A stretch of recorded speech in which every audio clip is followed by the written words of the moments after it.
We're NHS campaigners, and in lockdown we realised we couldn't actually go outside and campaign and promote the fact that the Health and Social Care Bill was going to be the death of the NHS.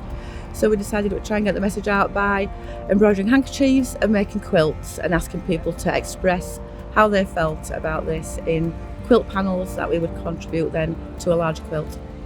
So the name Threads of Survival is pretty much how we're all surviving and hanging on by a thread, and it's not just with the NHS, but it's with the cost of living crisis, fast fashion, and climate is related to health. So yeah, we're all hanging on by a thread. And also during lockdown, it was really a mental thread for people, because it was therapy. It was something people could do, and you didn't have to be going out there. We were sociable on Zoom, but it was things that people can do, and the mental side is all really important as well. Yeah, we stayed connected and kept people connected, and they felt as though we were all doing something good together. They weren't just even though they were in the house on their own, we were connecting with Zoom workshops, Zoom experience, hints and tips, and just a place to vent and express how we felt. The co-founder and I were looking at inspiration, and he knew a lot about the 8 quilts of America.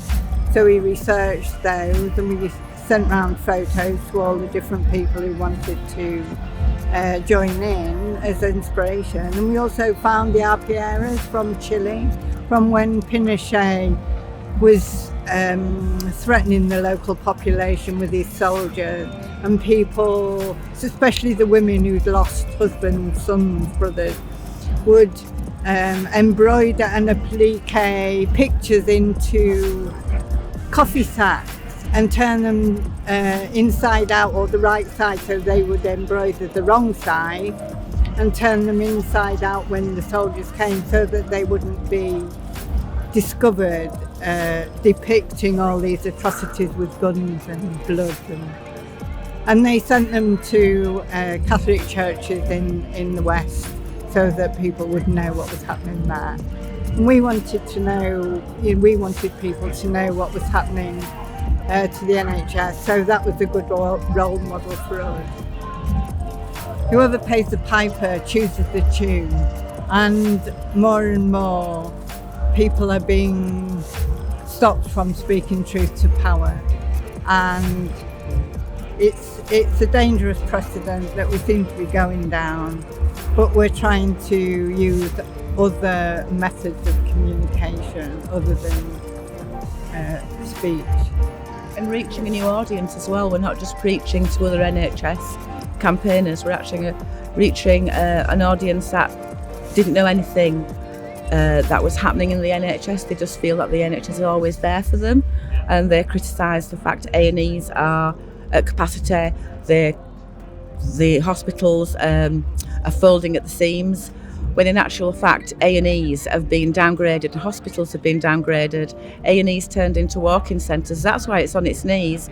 We've less beds in hospitals, we've got less A&Es that have been downgraded, or they've actually been closed. In some areas in the UK they have to travel 50 miles to an A&E. Every town deserves an A&E, and every human being deserves the human right of free healthcare based at the point of need. We're all growing at the moment, and every place that we come to, people want to get involved and they want to have their piece out there and say what they feel, which is amazing. We have our exhibitions in the Bagshaw Museum at Huddersfield, in the Piazza and the Art Gallery there. We're also doing workshops, so we wanted to show people that they could be part of this too, and the excitement and the interest that we have and the enjoyment we have in doing the squares, they could be part of that, and they don't have to be skilled. We weren't skilled, we're still not skilled. But if you've got a message, get it out there and join us and make a quilt, make a square for the quilt. Please come to the workshops, because we have created a safe space for people to express their joy, their happiness, their anger and their sadness. It's quite simple, just come, we all just share, we have a laugh. It's got to be fun, but come and do a panel for a quilt.